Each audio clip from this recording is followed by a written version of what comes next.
Hey there, I'm Dr. Jeremiah Sample, and this is my daughter Evelyn, and we're here today from Family First Chiropractic to talk to you about ear infections in children. Now, many of us experience this with our own kids when they're younger. It's not uncommon for them to have multiple ear infections. Unfortunately, the most recognized ways to deal with this include tubes or antibiotics. However, if you're having repeated exposures and coming down with this issue, over time, they're going to become less effective, or you have to have multiple surgeries with the tubes. Now, there's a mechanism for why this happens so much in children rather than adults.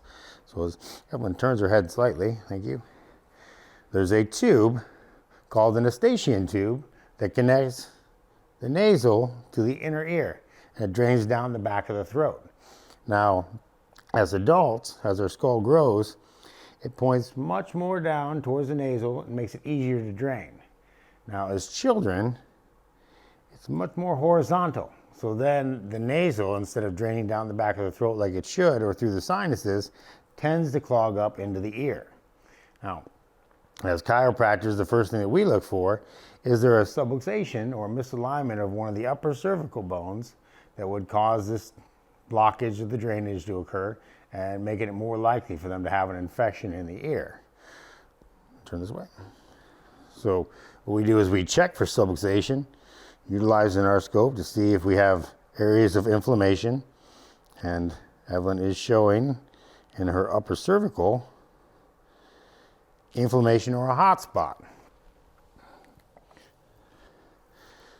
Utilize temperature gauge to check side to side. And it shows on our left side here that actually it is cooler than the right by about 2 degrees. Now, when the atlas moves on the condyles, the side that is moved towards will be warmer, or the side that is moved towards will be cooler than the other side. Utilizing palpation, I can tell that there is fixation in her upper cervical spine that would require an adjustment that will relieve the pressure here against her ears and clear up that Eustachian tube to allow for proper drainage. There we go, just relax.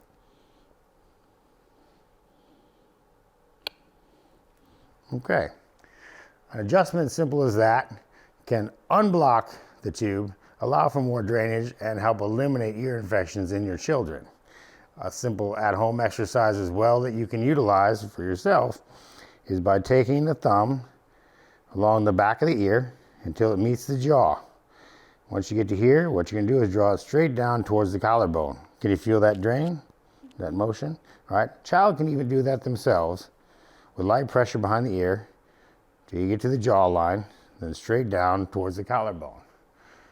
Repeating this 10 to 15 times will help relieve some of the pressure that builds up. And by getting yourself checked, you can help keep your children and your family healthy.